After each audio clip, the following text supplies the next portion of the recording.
Bayangin kamu punya usaha bareng teman, terus tiba-tiba dia mau keluar. Persekutuannya bubar. Iya, tapi perusahaannya ikut bubar juga. Belum tentu. Nah, di sesi ini kita bakal ngulik hal-hal yang sering bikin bingung soal persekutuan. Pertama, siapa yang boleh masuk dan keluar, dan apa konsekuensi akuntansinya. Kedua, ada dua pendekatan besar yang dipakai ketika ada perubahan, goodwill dan bonus. Keduanya punya logika yang beda, dan kita bakal lihat kapan masing-masing dipakai. Ketiga, kita juga bakal bahas skenario paling berat, ketika sekutu berhenti karena meninggal dunia atau mengundurkan diri, dan persekutuan harus bayar haknya. Anggap aja ini kayak kamu nonton film dengan 4 babak. Setiap babak punya konflik dan penyelesaiannya sendiri. Jadi siap-siap, karena di balik setiap pergantian nama di persekutuan, selalu ada jurnal yang harus dicatat. Ada miskonsepsi yang sering banget terjadi. Dan kalau kamu salah paham soal ini, semua jurnal berikutnya bakal ikut salah. Jadi gini, bubar persekutuan itu artinya perjanjian antar sekutunya yang berakhir, bukan bisnisnya.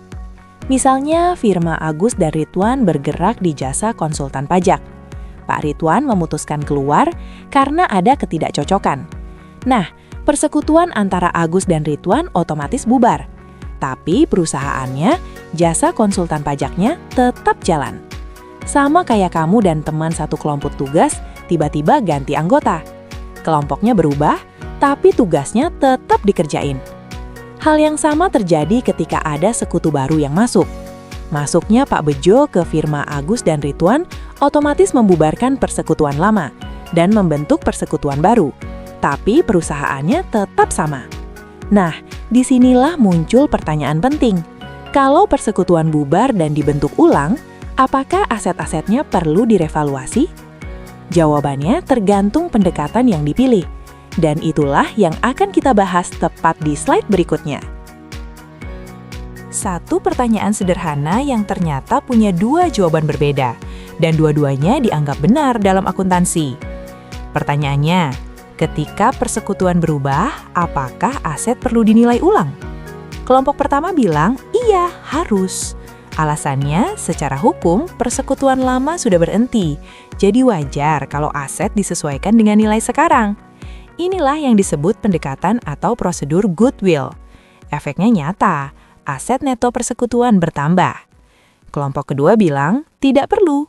Perubahan kepemilikan itu urusan internal, tidak ada alasan untuk menaikkan aset. Ini yang disebut pendekatan atau prosedur bonus. Di sini aset neto tetap sama, yang berubah hanya distribusi modalnya saja. Ini mirip kayak kamu renovasi kamar kos. Ada yang langsung cat ulang semua tembok saat ganti penghuni.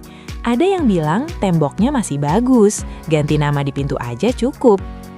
Dua pendekatan ini bukan soal mana yang lebih benar, tapi soal kesepakatan. Dan kita akan lihat dampaknya langsung di angka-angka berikutnya.